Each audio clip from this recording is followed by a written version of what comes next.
নমস্কার, আমি পিয়াশ্রী। গো ফরওয়ার্ডে আপনাদের সকলকে অনেক স্বাগত। এই ভিডিওটিতে আমরা সন্ধি সম্পর্কে আলোচনা করব। অলরেডি আমরা সন্ধি চ্যাপ্টারটা শুরু করে ফেলেছি। তো সন্ধির প্রথম 5টা নিয়ম আমরা আলোচনা করেছিলাম স্বরসন্ধির। আজকে বাকি যে নিয়মগুলো রয়েছে সেই নিয়মগুলো আলোচনা করব। তো ভিডিওতে প্রথম থেকে শেষ পর্যন্ত দেখুন, অবশ্যই উপকৃত হবেন। যারা টিচিংয়ের জন্য প্রিপারেশন নিচ্ছেন, সেন্ট্রাল টেট, ডাব্লিউবি টেট বা যে কোনো শিক্ষকতার পরীক্ষার জন্য যেখানে বাংলা সাবজেক্টই রয়েছে, বাংলা ব্যাকরণ রয়েছে, তারা সকলেই উপকৃত হবেন।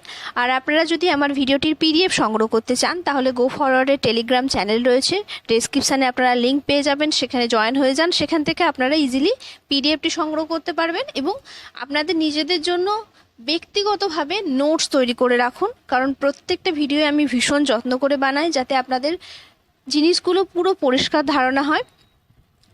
তো চলুন আজকে আমরা দেখে নেব যে সন্ধির যে পরের নিয়মগুলো ছিল সেই স্বরসন্ধির পরের নিয়মগুলো। অলরেডি আমরা 5টা নিয়ম আলোচনা করে ফেলেছি।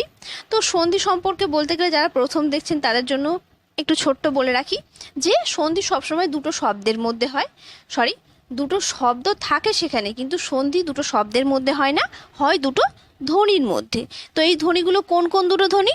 সেই দুটো ধ্বনি হচ্ছে, প্রথম যে শব্দ বললাম যে দুটো শব্দ লাগে, দুটো শব্দের মধ্যে প্রথম যে দুটো শব্দ, প্রথম শব্দের যে শেষ ধ্বনিটা থাকে আর দ্বিতীয় শব্দের যে প্রথম ধ্বনিটা থাকে, সেই দুটো ধ্বনির মধ্যে আমাদের সন্ধিটা সংগঠিত হয়।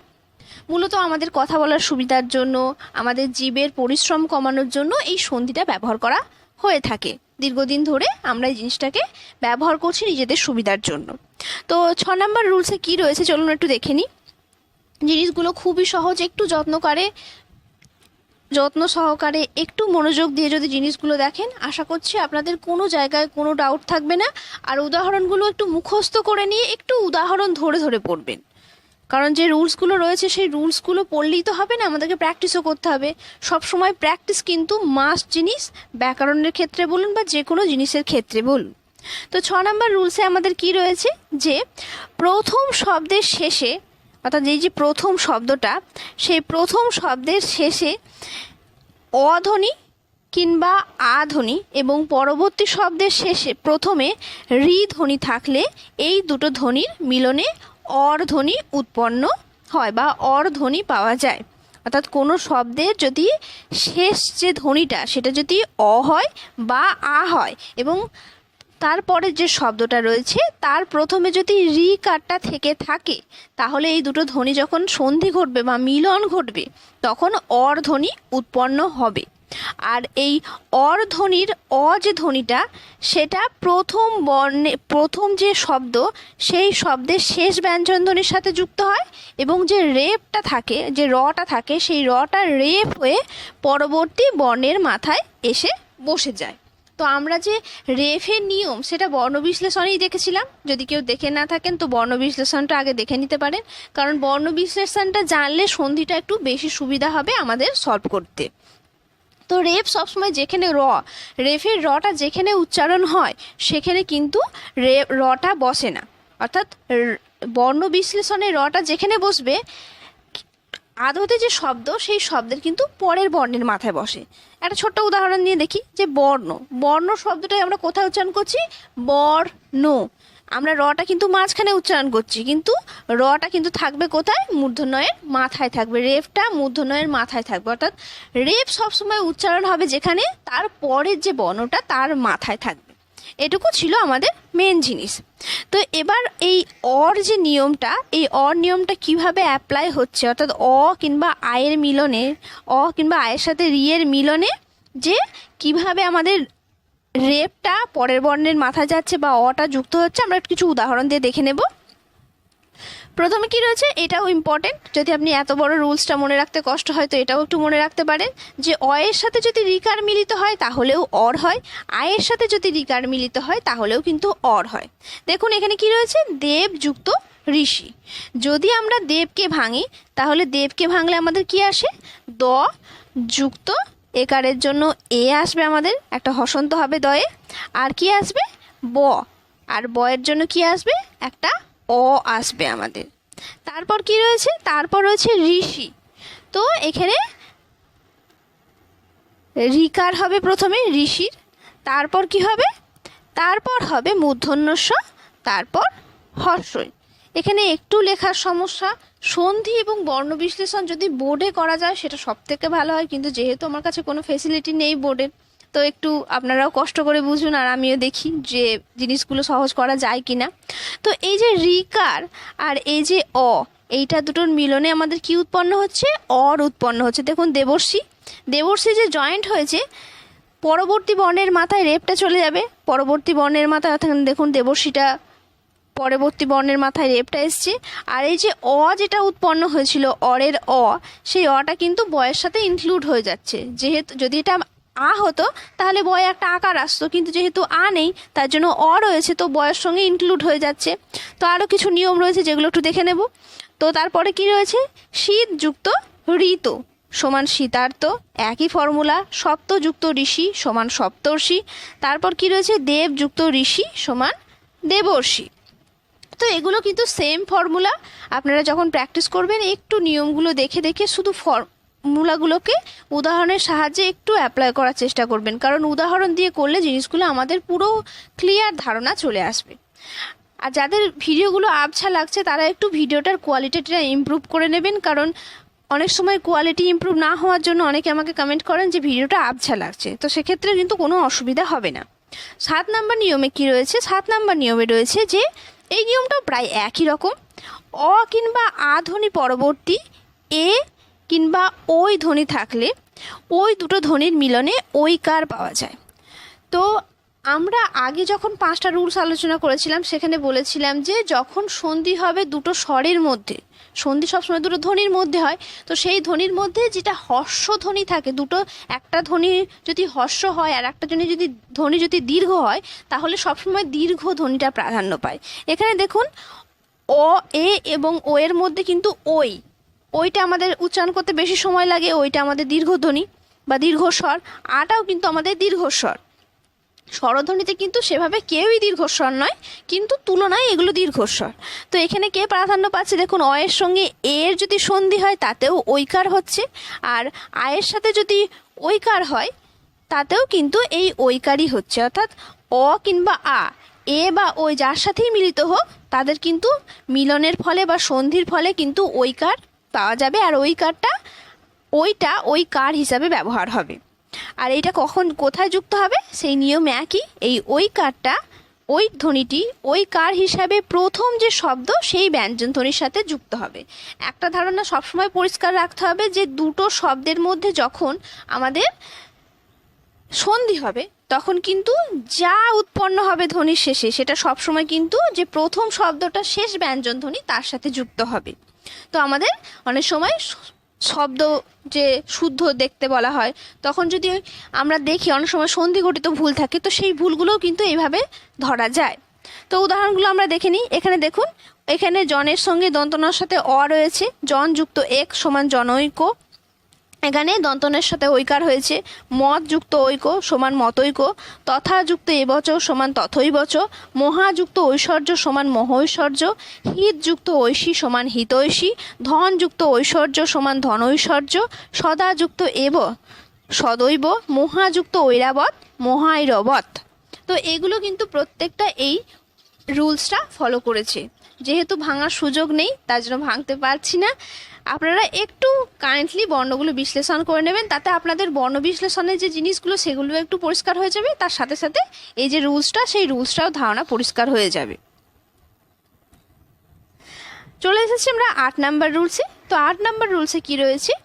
8 নাম্বার রুলসে বলা হচ্ছে যে প্রথম শব্দের শেষে, অর্থাৎ প্রথম যে শব্দটা তার শেষে অ কিংবা আ ধ্বনি এবং পরবর্তী শব্দের প্রথমে ঔ বা ঔ ধ্বনি থাকলে ওই দুটো ধ্বনির মিলনে ঔ ধ্বনি পাওয়া যায়। তো আমরা একটু আগেই আলোচনা করলাম যে হর্ষস্বর আর দীর্ঘস্বরের মধ্যে দীর্ঘস্বর প্রাধান্য পাবে। ব্যঞ্জন ধ্বনির যখন আমরা ব্যঞ্জন স্বরধ্বনি করব তখন ব্যঞ্জন স্বরধ্বনির ক্ষেত্রেও কিন্তু সেই সেম জিনিস হবে, অর্থাৎ যেটা দীর্ঘস্বর হবে সেটাই কিন্তু সবসময় প্রাধান্য পাবে। তাহলে অ কিংবা আয়ের সাথে ও বা ও মিলনে কি পাচ্ছি আমরা? ও পাচ্ছি। এই ও ধ্বনিটা কিন্তু ও তো হিসাবে জয়েন হয় না, যুক্ত হয় ঔকার হিসাবে। সেটা কার সাথে যুক্ত হয়? প্রথম শব্দের শেষ ব্যঞ্জন ধ্বনির সাথে। বেসিক কিছু জিনিস, এই দুটো জিনিস আর এই দুটো জিনিসের কার সাথে কার মিলন ঘটছে আর কি উৎপন্ন হচ্ছে, এই দুটো জিনিস ক্লিয়ার থাকলে আর কোনো সমস্যা হবে না, কারণ সবসময় যুক্ত হবে প্রথম যে শব্দ তার শেষ যে ব্যঞ্জন ধ্বনি তার সাথে। তাহলে এটা আমাদের রুলসটা ইম্পর্টেন্ট, এটাও একটু দেখে নেবেন যে অ এর সাথে ও মিলিত হোক বা অ এর সাথে ও মিলিত হোক, আয়ের সাথে ও মিলিত হোক বা ও মিলিত হোক, প্রোডাক্ট কিন্তু বা ফল কিন্তু একই হবে। তো দেখি আমরা উদাহরণ, বন যুক্ত ঔষধি সমান বনৌষধি, পরম যুক্ত ঔষধ পরমৌষধ, মহাযুক্ত ঔষধি মহৌষধি, মহাযুক্ত ঔদার্য সমান মহৌদার্য। তো এই ছিল আমাদের 8 নাম্বার রুলস। আপনাদের যদি কোনো জায়গায় কোনো কিছু বুঝতে বা কোনো জায়গায় আপনাদের যদি মনে হয় যে আমি কিছু ভুল আলোচনা করেছি, আপনারা আমাকে অবশ্যই কমেন্ট করতে পারেন, কারণ আমার ভিডিওর ইমপ্রুভমেন্টও হবে তার সাথে সাথে। যদি আমার কোনো জায়গায় ভুল থাকে সেই জিনিসগুলো আমি সংশোধন করে নিতে পারবো। চলে যাব আমরা 9 নাম্বার রুলসে। তো 9 নাম্বার রুলসে আমাদের কি রয়েছে? 9 নাম্বার রুলসটাও প্রায় একই রকম। প্রথম শব্দের শেষে হর্ষই কিংবা দীর্ঘই ধ্বনি এবং পরবর্তী শব্দের শেষে হর্ষই কিংবা দীর্ঘই ধ্বনি ভিন্ন অন্য ধ্বনি থাকলে, বলছে প্রথম যে শব্দটা তার সঙ্গে হর্ষই বা দীর্ঘই ধ্বনির সাথে তারপরের যে শব্দ যদি হর্ষই বা দীর্ঘই ধ্বনি না থাকে, অর্থাৎ এইখানটা যদি এই যে দ্বিতীয় শব্দটা সেখানে যদি প্রথম যেখানটায় সঙ্গে সন্ধি হবে, প্রথম যে ধ্বনিটা তার সাথে যদি হর্ষই বা দীর্ঘই ধ্বনি না থাকে, অর্থাৎ একই ধ্বনি না থাকে, তাহলে অন্য ওই দুটি ধ্বনির মিলনে জ ধ্বনি অঞ্জ ধ্বনি পাওয়া যায়। আর এই অঞ্জ ধ্বনিটা জ ফালা হিসাবে প্রথম শব্দের শেষ ব্যঞ্জনের সাথে যুক্ত হয়। অর্থাৎ এই হর্ষই এবং দীর্ঘের সঙ্গে যখন অন্য ধ্বনির মিলন ঘটবে হর্ষই বা দীর্ঘই ছাড়া, সেটা অ হতে পারে, আ হতে পারে, হর্ষ দীর্ঘ এ ওই যা কিছু হতে পারে, যার সঙ্গেই মিলন ঘটবে তাহলেই কিন্তু উৎপন্ন হবে কি? জ ফালা। অর্থাৎ জ ধ্বনিটা উৎপন্ন হবে অঞ্জটা, আর অঞ্জটা জ ফালা হিসাবে ব্যবহৃত হবে। তো আমরা উদাহরণ দেখি যে আদি যুক্ত অন্ত, এখানে দেখুন হর্ষের সাথে কি যুক্ত হয়েছে? হর্ষের সাথে যুক্ত হয়েছে অ ধ্বনিটা দিয়ে জ ফালা হয়েছে। তাহলে প্রথম শব্দ দ এর সাথে জ ফালাটা যুক্ত হয়েছে আদ্যান্ত। তারপর দেখুন বি যুক্ত উৎপত্তি, এখানে হর্ষের সাথে হর্ষও যুক্ত হয়েছে, এখানে বি ব যুক্ত হর্ষের সঙ্গে এখানে যুক্ত হয়েছে হর্ষ, তাতেও কিন্তু হয়েছে আমাদের কি? জফালা উৎপন্ন হয়েছে। দেখুন যেহেতু প্রথম শব্দ ব, তো বুৎপত্তি, প্রতিযুক্ত অহ প্রত্যহ, প্রতিযুক্ত এক প্রত্যেক, অর্থাৎ একই কিন্তু রুলস ফলো হয়েছে। যদি 2-4টে রুলস আমরা মুখস্থ করে ফেলি, বাকি জিনিসগুলো বুঝতে কিন্তু আমাদের কোনো সমস্যা হবে না। এই ছিল আমাদের 9 নাম্বার রুলস।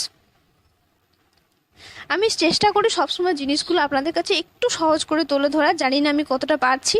আর অবশ্যই কিন্তু আপনাদের মূল্যবান কমেন্ট আমায় জানাবেন।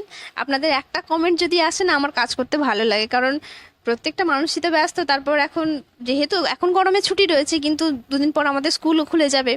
তো আমি চাই যে আমার মতো একদিন আপনাদেরও স্কুলে যাওয়ার স্বপ্ন পূরণ হোক, আপনাদেরও একটা নিজস্ব স্কুল বাড়ি থাকুক, যেখানে আপনারা নিজের ইচ্ছে মতো করে নিজেকে প্রকাশ করার সুযোগ পাবেন। তো তার জন্য কিন্তু প্রিপারেশনটা খুব জরুরি। একটু সুখের জন্য অনেক কিছু ত্যাগ করতে হয়। তো 10 নাম্বার রুলসে কি রয়েছে? 10 নাম্বার রুলসে রয়েছে যে প্রথম শব্দের শেষে হর্ষ কিংবা দীর্ঘধ্বনি। আগের যে নিয়মটা পড়লাম, আমাদের 9 নাম্বার যে রুলসটা সেম এটা। ওখানে বলা হয়েছিল হর্ষই বা দীর্ঘয়ের পরিবর্তে হর্ষই বা দীর্ঘই ভিন্ন অন্য, মানে হর্ষই বা দীর্ঘই একই ধ্বনি না থাকলে, এখানেও কিন্তু তাই, এখানে শুধু বর্ণ দুটো আলাদা। হর্ষ বা দীর্ঘধ্বনি পরবর্তী হর্ষ কিংবা দীর্ঘধ্বনি ভিন্ন অন্য ধ্বনি থাকলে, এদের সঙ্গে মিলন না ঘটে অন্য ধ্বনির সঙ্গে মিলন ঘটলে ওই দুটি ধ্বনির মিলনে কি পাবো? আমরা ব ধ্বনি পাবো। অর্থাৎ হর্ষ বা দীর্ঘ এই দুটো ধ্বনি যদি একে অপরের সাথে না মিলন ঘটে অন্য কোনো ধ্বনির সাথে মিলন হয়, সেটা অ হতে পারে বা আ হতে পারে বা অন্যান্য যে ধ্বনিগুলো আছে সেগুলো হতে পারে, যে কোনো স্বরধ্বনির সঙ্গে মিলন ঘটতে পারে। তো এই ধ্বনিগুলোর মিলনে আমরা কি ধ্বনি পাবো? সন্ধির ফলে আমরা ব পাবো। আর এই ধ্বনিটা ব যে ধ্বনিটা সেটা ব ফালা হিসাবে প্রথম শব্দের শেষ ব্যঞ্জন ধ্বনির সাথে যুক্ত হবে। অর্থাৎ ব ফালা বলতে কি আমরা মূলত অন্তস্থ বকেই বুঝি। যদি আমরা অন্তস্থ ব বলতে আমরা যে বগুলোকে নিচে ব্যবহার করি, যদি আমরা বলি বিশ্ব বা বিশ্বজিৎ, তাহলে তার সাথে যে বটা নিচে থাকে, প্রথম যে বটা থাকে সেটা হচ্ছে আমাদের বর্গীয় ব। আপনারা যদি খেয়াল করে থাকেন যে আমাদের ব্যঞ্জন বর্ণে কিন্তু দুটো ব রয়েছে, একটা ব হচ্ছে বর্গীয় ব অর্থাৎ যেটা মেন আমরা লিখে থাকি, আর একটা ব হচ্ছে যে অন্তস্থ ব, যে বটা কিন্তু আমরা সাধারণত কোনো শব্দের নিচে ব্যবহার করে থাকি। তো সেই বটাকে, অন্তস্থ বটাকে ব ফলা বলা হয়, তো ওটা ব ফলা হিসাবে ব্যবহৃত হয়। তো উদাহরণ আমরা কিছু দেখে নিই। এই রুলসটা দেওয়ার মেন কারণ হচ্ছে জিনিসগুলো দেখুন, একই জিনিস, অসুবিধা কিচ্ছু নেই, উৎপন্ন কিন্তু ব ফলাই হবে, কিন্তু ব ফলার সাথে যদি আকার থাকে তাহলে আকার যুক্ত হবে, যদি এ থাকে তাহলে একার যুক্ত হবে, যদি হর্ষই থাকে তাহলে হর্ষি যুক্ত হবে। ব থাকবে কিন্তু তার সাথে এই জিনিসগুলো এক্সট্রা যুক্ত হবে। তো এখানে দেখুন সুযুক্ত অল্প, এখানে হর্ষের সাথে অযুক্ত হয়েছে তাই জন্য হয়েছে স্বল্প। সুযুক্ত আগত এখানে আকারের সাথে যুক্ত হয়েছে। এখানে কিন্তু এই জিনিসটাই কিন্তু জানাচ্ছিল, এই যে বললাম এই জিনিসগুলো আমরা লিখেছি তার কারণ মনে হতে পারে যে একটু আলাদা মনে হচ্ছে, আলাদা কিছুই নয়, শুধু এক্সট্রা কি ব তো হবেই, বফালা তো হবেই, তার সাথে সাথে যদি হর্ষই থাকে, এখানে দেখুন যে হর্ষই রয়েছে, অনুযুক্ত ইত, এখানে দন্তন্বয়ে বয়ে হয়েছে, বফালা এসেছে, তার সাথে কি হয়েছে হর্ষইটা হস্যি হয়ে এসেছে। এখানে দেখুন এ রয়েছে অনুযুক্ত এ সন, এখানে দন্তন্বয়ে বয়ে হয়েছে কিন্তু তার সাথে সাথে একারটাও যুক্ত হয়েছে।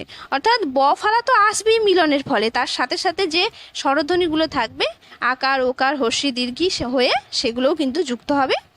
এই জিনিসগুলো নিয়ে কনফিউশন তৈরি করলে হবে না। তো এই ছিল আমাদের 10 নাম্বার রুলস।